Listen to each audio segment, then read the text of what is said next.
formed the basis of the raw data that you analyzed specifically for this tribunal? Sure. I paid a lot of attention to the WhatsApps. So I had the WhatsApps between the 8th of June 2021 and 18th of February 2022. I believe there is more material, but I didn't have access to that. There are videos and other pictures referred to, but I didn't have those. I just have the WhatsApps here. I also looked at the evidence in chief and some of the cross-examination. That is now in the transcripts? Yes. Yes. Evidence in chief of which witness? Ms. Mbenenge, complainant. And the cross-examination of her?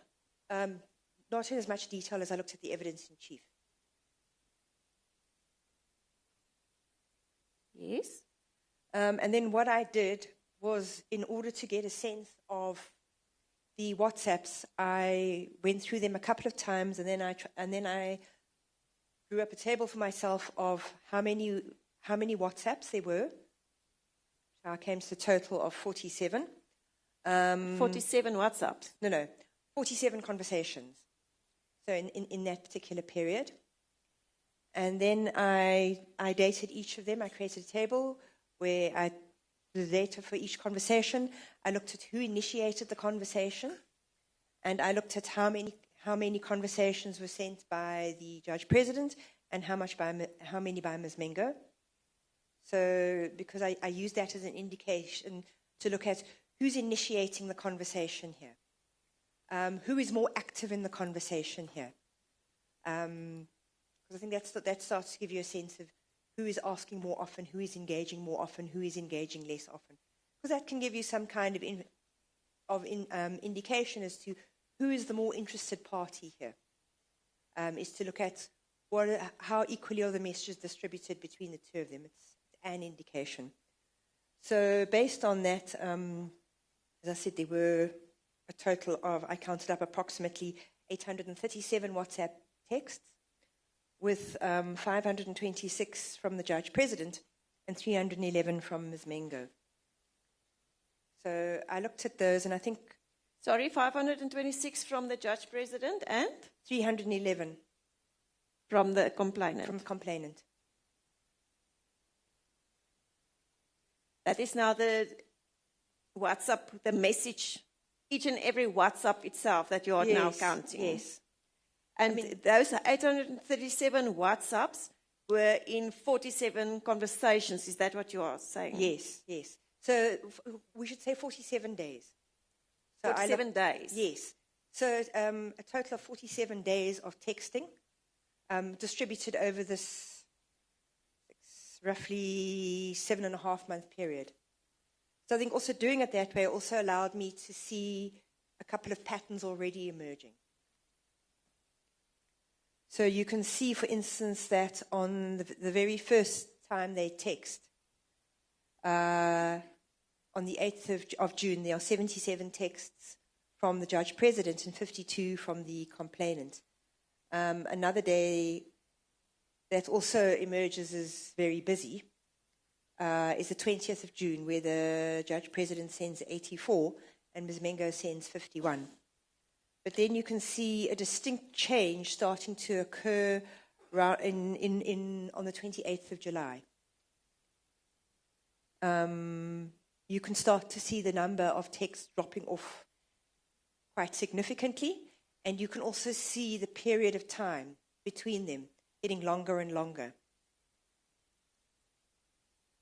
So where you'll have had, say, 60, 32, 84 texts, it's now down to 1 to 3, to a maximum of 6. And you also see that the complainant is responding less and less often. There are more and more days where she's just not responding at all. So you can see there's a change. When I was talking about patterns, that's the kind of thing you're looking for. What was happening here? What were the responses? And says you can see that towards the end, Ms. Mbenenge is not really engaging at all. All right, you mentioned that you could observe certain patterns in the way the communication occurred between them.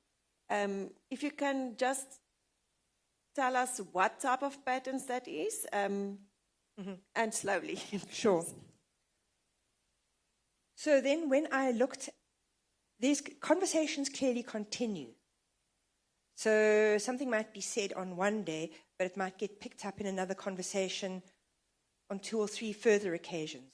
So you look for that. You also look at what is the conversation about. So for instance, one of the patterns I looked at is I spoke earlier about sexual harassment being an umbrella term. So what are the acts going on here? Obviously, it's verbal, it's texting, but it's not. But there are different kinds of things being asked for here. So one of the things that I noticed was requests for photographs. From whom?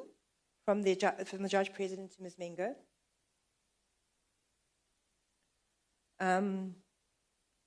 He asked her for photographs. He also asked to be intimate with her. I treat these as different acts because he's asking for things in addition to just texting.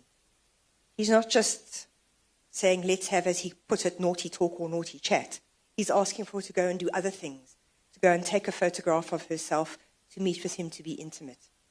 So there are those 2 sets of requests, and then there is what I described as sexting, where he would be asking, what is your favorite position?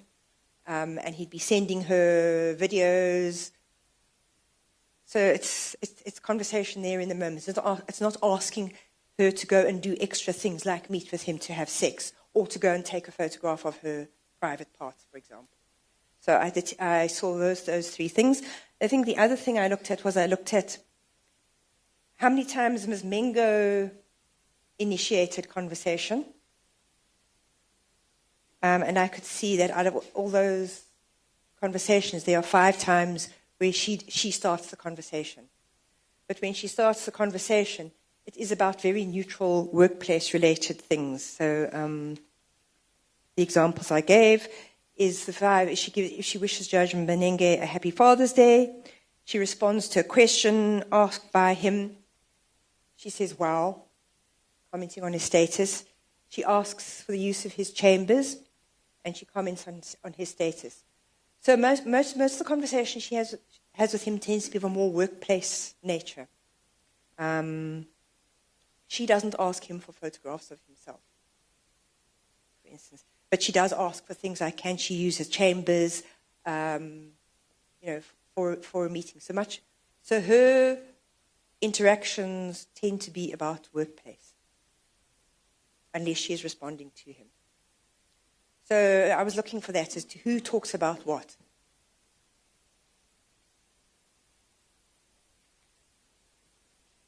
And then the other kinds of patterns I was looking at was how often, because, one of the key components or defining characteristics of harassment is that it must be repeated. So I looked at how often is something asked for. So in order to see, would this qualify as persistent? Would it qualify as repeated? And then I look at the nature, and then I looked at how does she respond to those requests? How can one characterize them?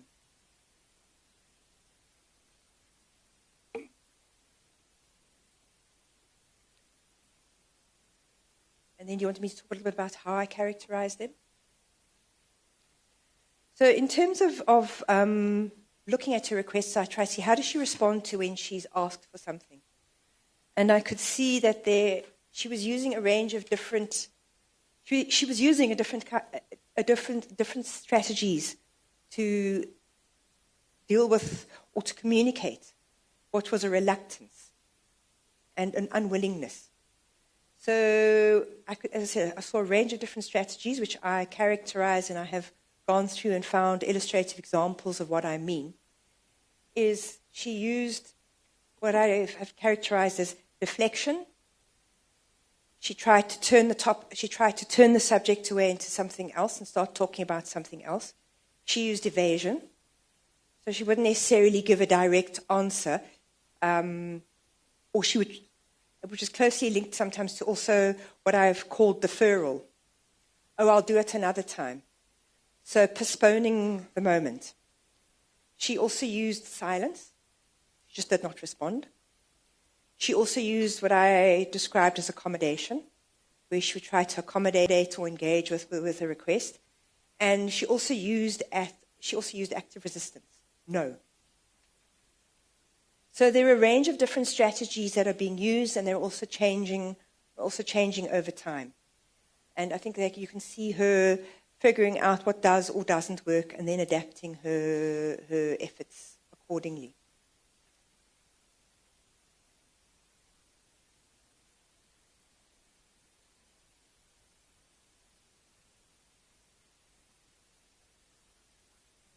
And then I was also looking at how was Judge Mbenenge responding to her? This is an interaction. It's two people. So it is dynamic. What's going on here?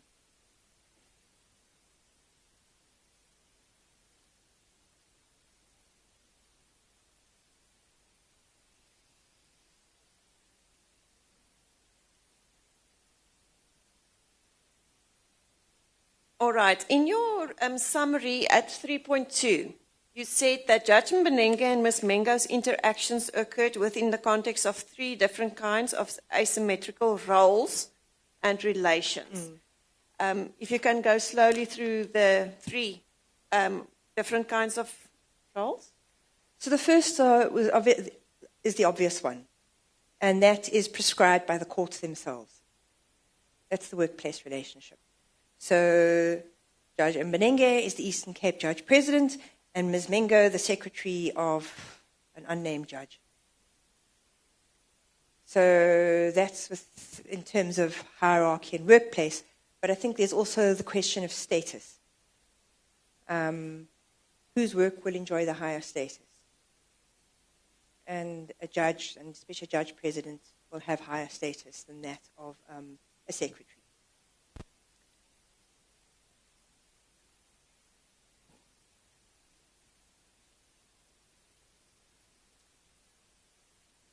The second one?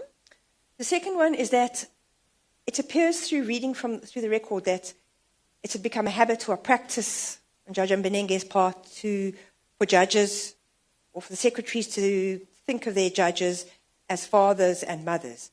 So putting them in a kind of, it's again a different kind of asymmetry, a parental, respected, elder relationship. Yours is the more junior. And one can see times in the WhatsApps where she refers to him as daddy. He asks her if her mum, the judge, who's a judge at the time, who came to her mum's birthday. So there's that kind of other additional layer there in terms of how you relate, in terms of the levels of respect and authority that are being exercised. This is obviously much more informal because it's not practice in the courts. It's not instruction from the courts or a policy in the courts that this is how the relationship between judges and secretaries should be structured. And the third role? The third is that between men is in terms of heterosexual relations between men and women.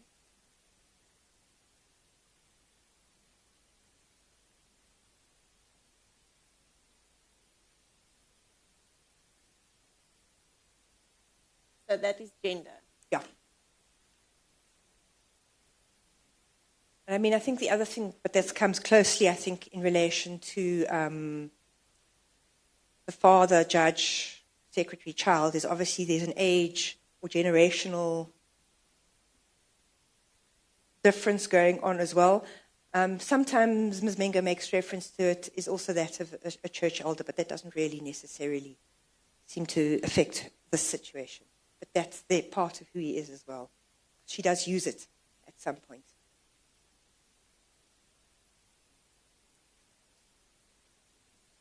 Can you explain what you said here in 3.3? Those roles and the power relations, they represent blurred interactions between Judge Mbenenge and Ms. Mengo. What did you mean by the blurred interactions? Sure. So I think to go back to what I was saying earlier about sexual harassment being a transgression of boundaries and workplaces having quite strictly defined, structured relationships between people. So one of the things that goes with authority is obviously respect. So one of the ways in which you try to maintain that is you try to prevent too much familiarity between people. If we get to know each other a little bit too well, don't get too familiar with me, don't take chances with me, don't think just because you know me you can do this, that, and the other. So workplaces try to prescribe and keep a certain formality between people. So, for example, you have your job description. And the job description says, this is who you account to, this is what you do, this is your job. It tries to prescribe roles in quite strict ways. And in doing so, I think it sets out quite clearly how people relate to each other. This is who I am respectful to, this is who I can be rude to, and maybe get away with it. But it sets out quite strictly how you are to relate to each other. How are you positioned vis-a-vis one another? What can you do? So workplaces try to be quite clear with that. They're professional. They try to keep the personal out.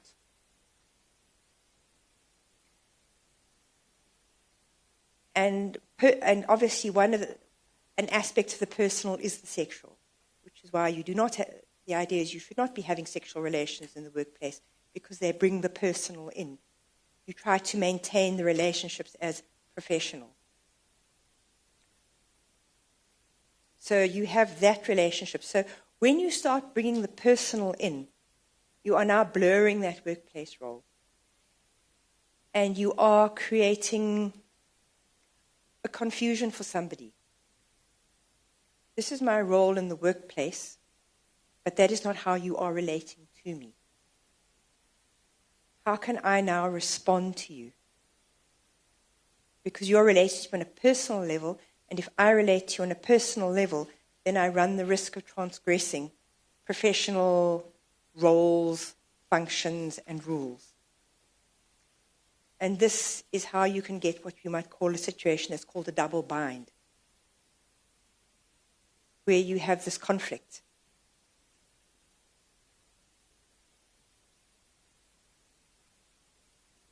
So you have conflicting demands or expectations being placed on you. If you comply with one requirement, it might mean you are in violation of another. So, one way in which workplaces try to deal with sexual harassment, for example, to prevent precisely these kinds of blurred boundaries, is it is a clear part of workplace codes that you may not have relationships with each other, and that if it is found you are having if there is a relationship between the two parties, it can become a disciplinary offence, for instance. To use another example, in some universities, lecturers may not have relationships with their students, and if they do, it is a disciplinary offence. So that is the ways in which one tries to remove that kind of confusion and that blurring of boundaries, and to prevent the leakage or the seepage of the personal into the professional, and where a personal relationship can interfere with the working relationship. For instance, if I am having a relationship with my subordinate, might I also be giving that person particular favors, overlooking things? How might other people in the workplace feel if they see I'm favoring somebody over another? So that is why you try to keep this out, so that you don't allow for this blurring and for additional factors that are not relevant in the workplace to suddenly start becoming salient. So that is where this is what I'm saying is this double bind. Am I responding to you personally, or am I responding to you professionally? In a context where this is supposed to be professional and the personal should not be brought in. And that conflicts as to what do I do? How do I resolve this conflict? It's very difficult for someone. And if you bring it into this interaction between the Judge President and Ms. Mbenenge, did you find any blurred interactions between their conversations? Very much so. To begin with, I think just the contacting her after hours. The very first contact, for instance,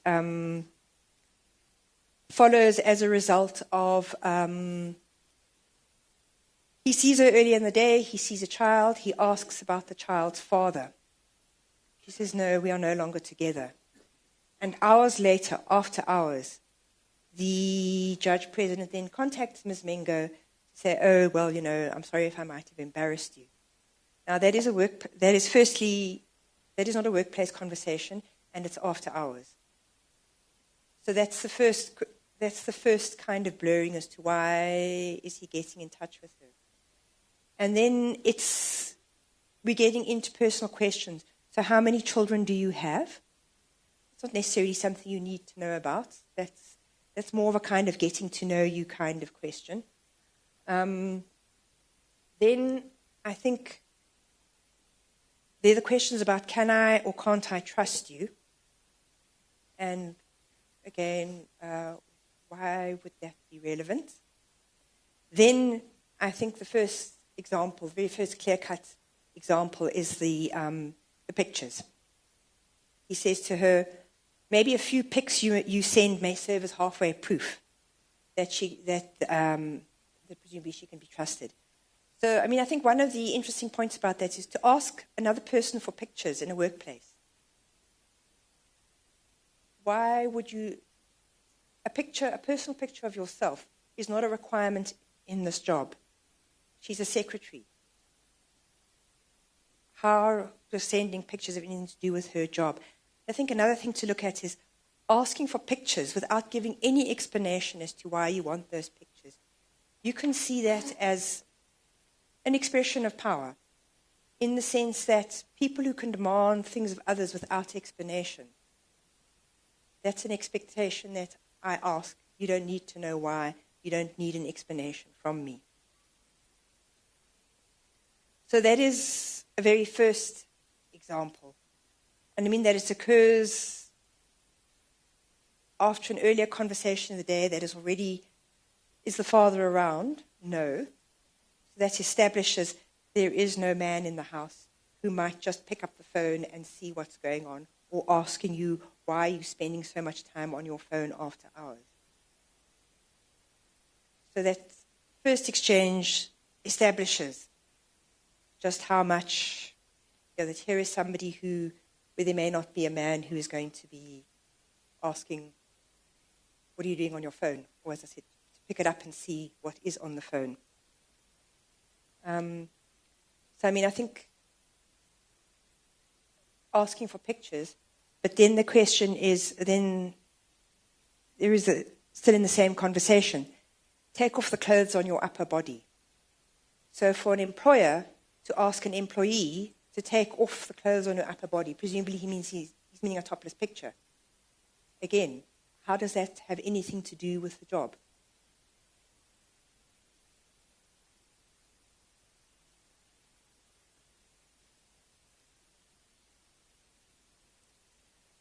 Then there are the questions about what is her favorite position? Not relevant to her job at all. Quite a lot of questions about her favorite sexual position.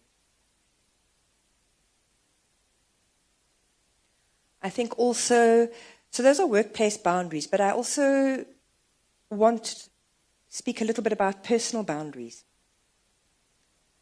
So, for instance, there is a day in which there is a taxi strike and it's been quite difficult at the court.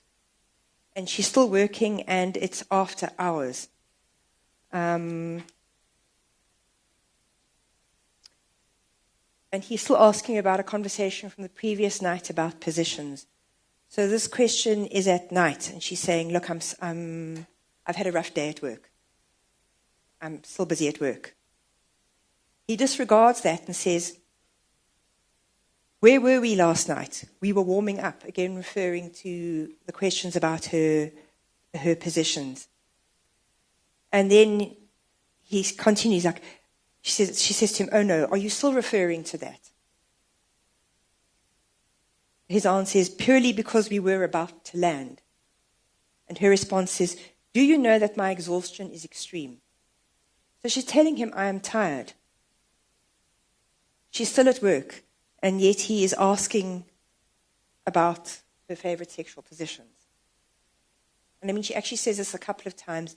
I'm supposed to be working and you're asking me about these things. So I think there are those examples where she said, I'm doing something else. That is, and I'm tired. That is not respected.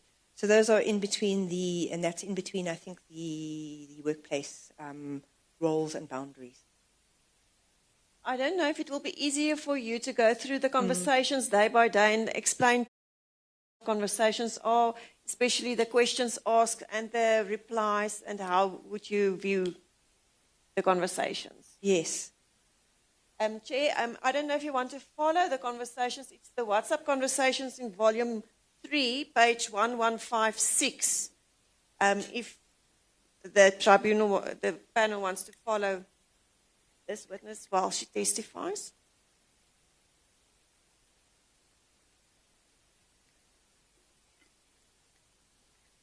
I think as I go through it, I can give you these examples of what I mean by when she's evading, she's deflecting, she's avoiding, she's attempting to resist, or she's attempting to accommodate him. Yes, that would be great, so that we can follow exactly what you mean by saying she's the way she reacted.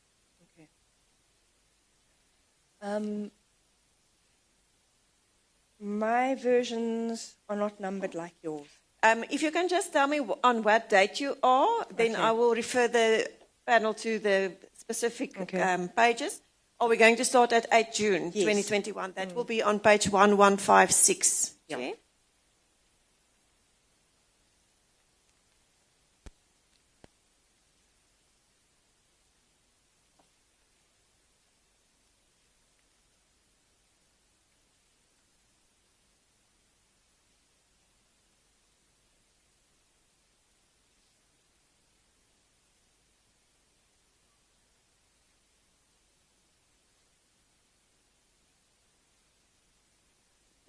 This is now the first conversation that they had on WhatsApp. You already explained that was the day when he established that there was no man present in the house. Yes. So what is important for you on this day's conversation?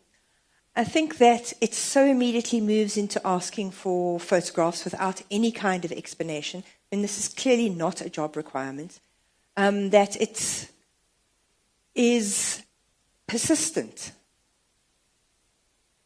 that there is no taking no for an answer here. The style of pressure.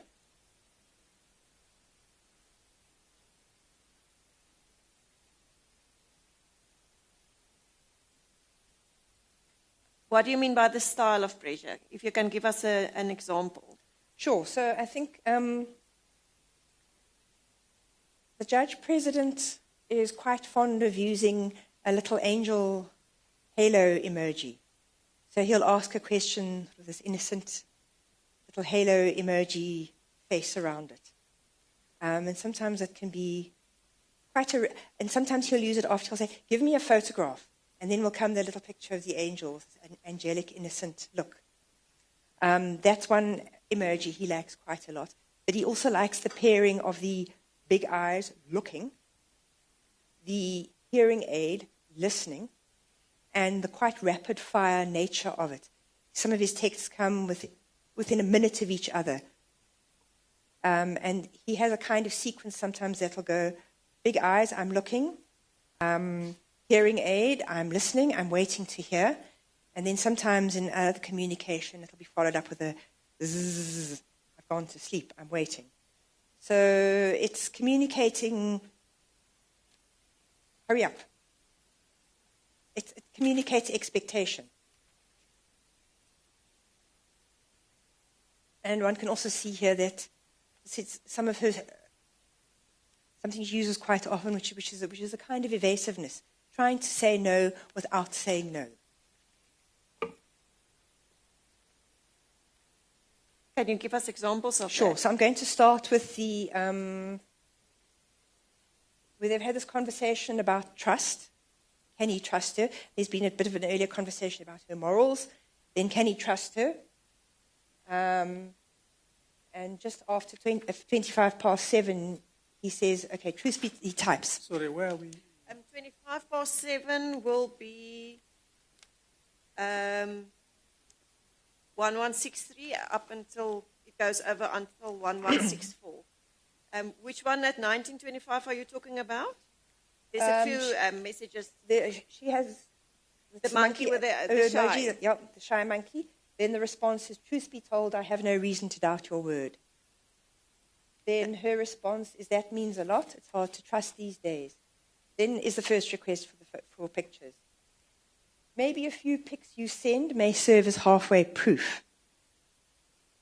No response from her. A minute later, followed with the eyes, so he's looking. Then her response, and this one is her trying to say no without saying no. We'll try to take more, but currently lost the most. My phone deleted everything recently. So that's her way of saying, I don't have any pictures for you. Then his response is, hi, kidding. Cool, she says. Then he comes back, few that you've got.